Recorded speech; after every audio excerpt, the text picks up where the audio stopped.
Hebreus capítulo 9. Ora, também o primeiro tinha ordenanças de culto divino e um santuário terrestre,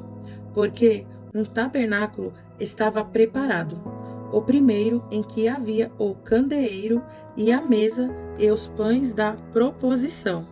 ao que se chama o santuário. Mas depois do segundo véu estava o tabernáculo que se chama o Santo dos Santos, que tinha o incensário de ouro e a arca do concerto, coberta de ouro,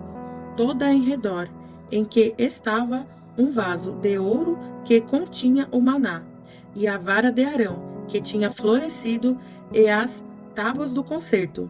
E sobre a arca, os querubins da glória, que faziam sombra no propiciatório, das quais coisas não falaremos agora particularmente. Ora, estando essas coisas assim preparadas a todo o tempo, entravam os sacerdotes no primeiro tabernáculo, cumprindo os serviços. Mas, no segundo, só o sumo sacerdote uma vez no ano, não sem sangue, que oferecia por si mesmo e pelas culpas do povo, dando nisso a entender o Espírito Santo que ainda o caminho do santuário não estava descoberto, enquanto se conservava em pé o primeiro tabernáculo, que é uma alegoria para o tempo presente, em que se oferecem dons e sacrifícios que, quanto à consciência, não podem aperfeiçoar aquele que faz o serviço, constituindo somente em manjares e bebidas, e várias abluções e justificações da carne, impostas até ao tempo da correção. Mas, vindo Cristo, o sumo sacerdote dos bens futuros, por um maior e mais perfeito tabernáculo, não feito por mãos, isto é, não desta criação, nem por sangue de bodes e bezerros, mas por seu próprio sangue, entrou uma vez no santuário, havendo efetuado uma eterna redenção. Porque, se o sangue dos touros e bodes e as cinzas de uma novilha esparzidas sobre os imundos os santificam quanto à purificação da carne, quanto mais o sangue de Cristo, que pelo Espírito Eterno se ofereceu a si mesmo, imaculado a Deus, purificará a vossa consciência das obras mortas para servirdes ao Deus vivo? E por isso é mediador de um novo testamento, para que, intervindo a morte para a remissão das transgressões que havia debaixo do primeiro testamento, os chamados recebam a promessa da herança eterna.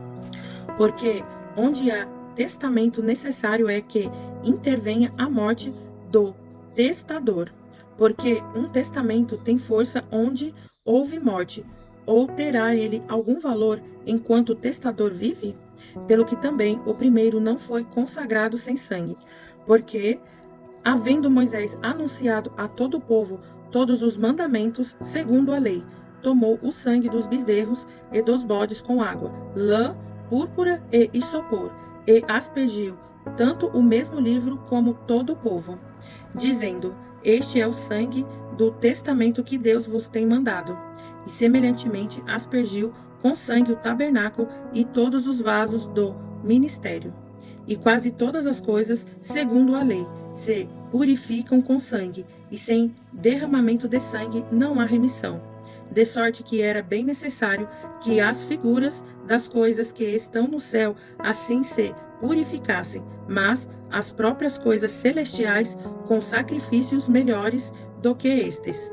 Porque Cristo não entrou num santuário feito por mãos, figura do verdadeiro, porém no mesmo céu, para agora comparecer por nós perante a face de Deus.